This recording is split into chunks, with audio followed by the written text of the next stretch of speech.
Kanchipuram Vakula silks నాణ్యత మా ప్రాధాన్యత. మదీనాగూడ, మియాపూర్, హైదరాబాద్ లో త్వరలో శుభారంభం.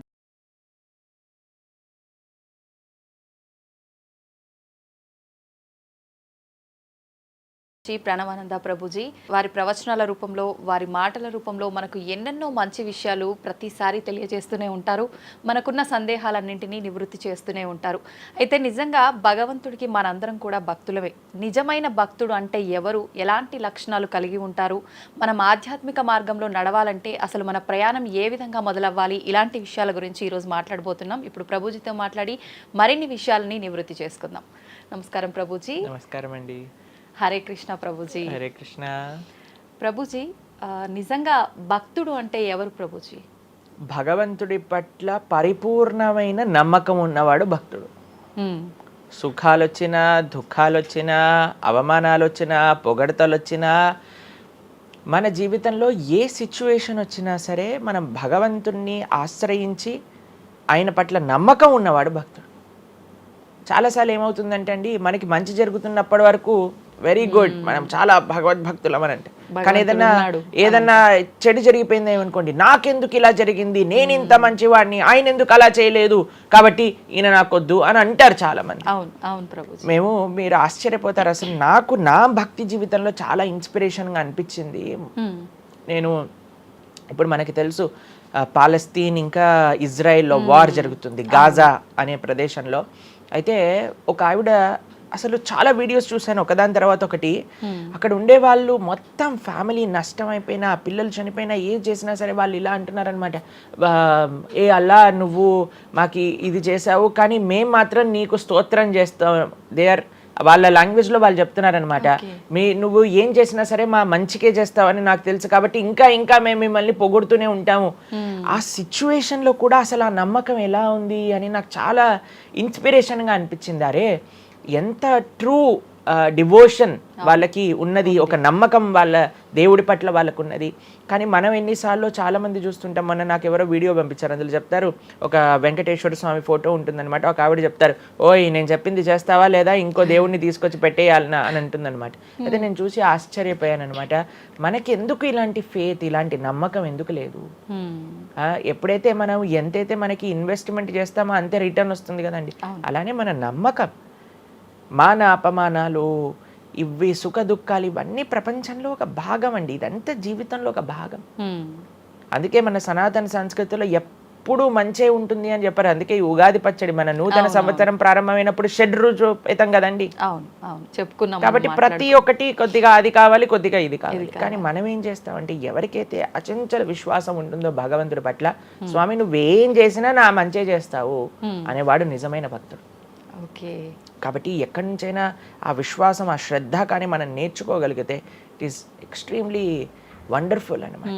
ఆ శ్రద్ధ, స్వామి నువ్వు ఏం చేసినా సరే నేను నిన్నే కొలుస్తా, అటువంటి శ్రద్ధ మన దగ్గర ఉండిందండి, మన దగ్గర ఉండింది.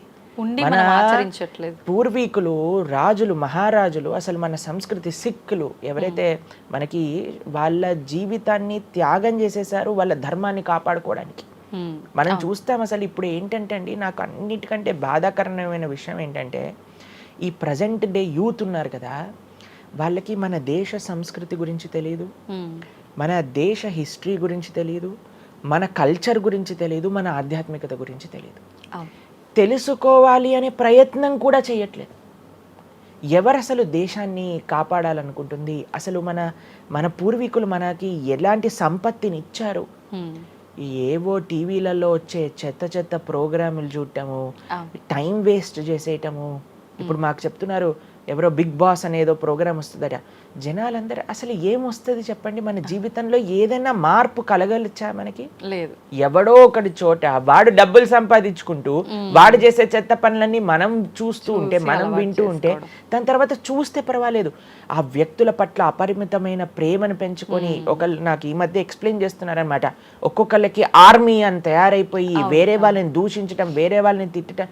ఈ సమాజం ఇలా ఉంటే నీకు ఒక బిగ్ బాస్ అనే ఒక టైం వేస్టర్ని కావాలి, అది అయిపోగానే ఐపీఎల్ అనే ఒక టైం వేస్టర్, దాని తర్వాత నెట్ఫ్లిక్స్, అమెజాన్ ప్రైమ్, ఇవన్నీ ఎప్పుడు ఉన్నాయి. మనకి నిజంగా మేము కొన్నిసార్లు యూత్ని కలిసినప్పుడు అడుగుతామండి, అరే మన దేశ రాజకీయాల గురించి తెలుసా అని అంటే, తెలుసండి. ఎవరి దగ్గర నుంచి తెలుసుకున్నావు అని అంటే ఒక యూట్యూబర్ పేరు చెప్తారు. ఆ యూట్యూబర్ ఏమో ఎక్కడో వేరే దేశంలో కూర్చొని మన సంస్కృతిని, మన రాజకీయాల్ని ఎలా ఒక వేరే దిశగా నడిపించాలో నడిపిస్తుంటారు. వాడివన్నీ వింటూ వీళ్ళు ప్రభావితం అయిపోతారు అనమాట. కానీ ఏంటి అసలు మన సంస్కృతి అంటే ఏంటి, మన ధర్మం అంటే ఏంటి, అసలు కొద్దిసం భగవంతుడు చాలా దూరం అనుకోండి, కనీసంలో కనీసం మన భారతీయత అంటే ఏంటో కూడా తెలియదండి అసలు ఇలాంటి పిల్లలకి. ఈ మధ్యలో పిల్లల్ని మర్చిపోకండి. పేరెంట్స్ ఎంతమంది దృష్టి చూపిస్తున్నారు చెప్పండి? చాలా తక్కువ మంది ప్రభుజీ.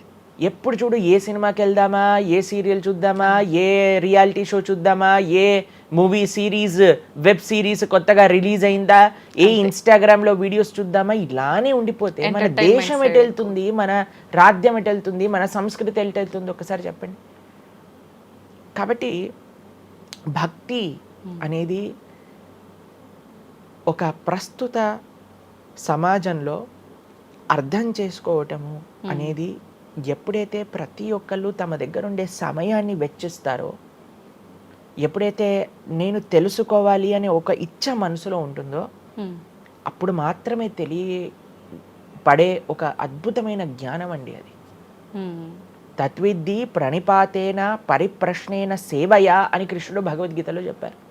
ఆధ్యాత్మిక జ్ఞానం అంటే ఎలానో అలా తెలుసుకోలేమండి, దానికి సమయాన్ని వెచ్చించాలి, దానికి ఇంట్రెస్ట్ మన లోపల కలిగి సమయాన్ని తీసుకోవాలి. అరే మనకి బిగ్ బాస్ చూడటంలో ఉన్నంత ఇంట్రెస్ట్ టైం, ఐపీఎల్ మ్యాచ్లలో చూడడానికి ఇంట్రెస్ట్ టైం, వెబ్ సిరీస్ చూడడానికి ఉన్న ఇంట్రెస్ట్ టైం, ఒక గీతా భాగవతం వినడానికి మనం టైం పెడుతున్నామా? లేదు, అసలు అట్లాంటి ఆలోచనే రావట్లేదు కదా. మరి భక్తి అంటే ఏంటి, భగవంతుడు అంటే ఏంటి, భగవంతుడు మనకి ఏం చేస్తున్నాడు, ఇవన్నిటికీ సమయం వెచ్చించాలి కదండి. కాబట్టి అందుకే మనం ఎప్పుడు చెప్పేది, ఒక భక్తుడు అనేవాడు అన్నిటికంటే అదృష్టవంతుడు.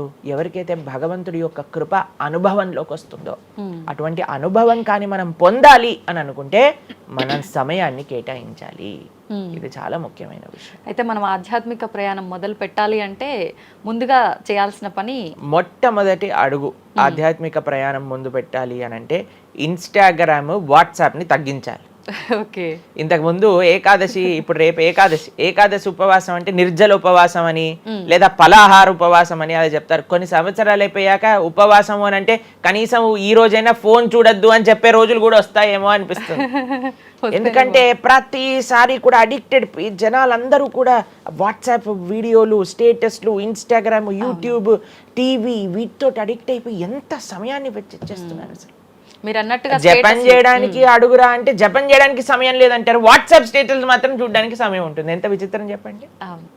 కాబట్టి మనము చాలా జాగ్రత్తగా మొట్టమొదటి అడుగు ఏంటి అని అంటే మనం చెయ్యకూడని విషయాలు పక్కన పెట్టడం. ఏంటి? అక్కర్లేని విషయాలు వినటం, అక్కర్లేని విషయాలు మాట్లాడటం, అక్కర్లేని విషయాల గురించి ఆలోచనలు చేయటం. వీటన్నిటిని పక్కన పెట్టి 4 నియమాలు చెప్పారండి మన శాస్త్రంలో భక్తిలో ముందుకెళ్ళడానికి, ధర్మ మార్గంలో ముందుకెళ్ళడానికి. మద్యం పానం శ్రియాసూన యథా అధర్మశ్చ చతుర్విధం అని భాగవతం చెప్తుంది. 4 రకములైన తప్పుడు అలవాట్లను మనం నిషేధన చెయ్యాలట. ఏంటి ఆ 4? మద్యము అని అంటే మద్యాన్ని సేవించటం, ఎనీ టైప్ ఆఫ్ ఇంటాక్సికేషన్ అని అనుకోండి, సిగరెట్లు కానీ, మందు కానీ, గుట్కా, మానిక్ చంద్, పాన్, ఇంకేమంటారు టొబాకో, ఇవన్నీ డ్రగ్స్, ఇవన్నీ అసలు చెప్తూ ఉంటే మిగతా ఎనీ కైండ్ ఆఫ్ ఇంటాక్సికేషన్ దీన్ని పక్కన పెట్టాలి.